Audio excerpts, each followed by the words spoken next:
Social டிவியின் செய்திகள். நான் நபிசட புகன் ஷிப். வெளிநாடுகளில் தலைமறைவாக உள்ள 89 குற்றவாளிகளை நாட்டுக்கு கொண்டு வர நடவடிக்கை.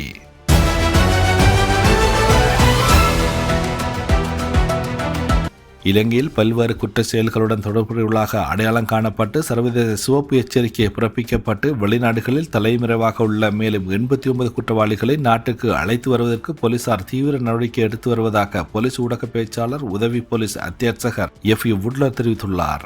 ஐக்கிய அரபு ராஜ்யத்தில் துபாய் மற்றும் ஷார்ஜா பகுதிகளில் பல்வேறு குற்றங்களுக்காக தடுத்து வைக்கப்பட்டிருந்த 8 குற்றவாளிகள் நேற்று இரவு 27ஆம் தேதி புலனாய்வு பிரிவின் விசேட நடவடிக்கை மூலம் நாட்டுக்கு அழைத்து வரப்பட்டனர். இவர்களில் 3 திட்டமிட்ட குற்ற கும்பல்களுடன் தொடர்புடையவர்களோடு அங்கிருந்தவாறு இலங்கையில் குற்ற செயல்களை இயக்கியவர்கள் ஆவர். 2 பெரிய அளவிலான போதைப் பொருள் கடத்தல்காரர்கள் என்றும் ஏனைய 3 பல்வேறு குற்ற செயல்களுடன் தொடர்புடையவர்கள் என்றும் அடையாளம் காணப்பட்டுள்ளனர். கடந்த 22ஆம் தேதி ஐக்கிய அரபு ராச்சியத்திலிருந்து 19 ஆண்கள் 2 பெண்கள் உட்பட 21 நபர்கள் அழைத்து வரப்பட்டு தற்போது விசேட பிரிவுகளின் கீழ் விசாரணைக்கு உட்படுத்தப்பட்டு வருகின்றனர். 2024, 2025 மற்றும் 2026 ஆகிய 3 வருடங்களில் மட்டும் சர்வதேச சிவப்பு எச்சரிக்கை மூலம் 32 சந்தேக நபர்களும் பல்வேறு நாடுகளுடன் தொடர்பு கொண்டு குற்றங்களை செய்த மேலும் 70 சந்தேக நபர்களும் இதுவரை இலங்கைக்கு அழைத்து வரப்பட உள்ளனர். நாட்டின் குற்றங்களை செய்துவிட்டு வெளிநாடுகளில் தலைமறைவாக இருந்து கொண்டு குற்ற செயல்களை இயக்கும் எவருக்கும் இடமளிக்கப் போவதில்லை என்று எஞ்சியுள்ள 89 பேரையும் விரைவில் இலங்கைக்கு அழைத்து வர தயாராக இருப்பதாகவும் போலீஸ் ஊடக பேச்சாளர் மேலும் வலியுறுத்தியுள்ளார்.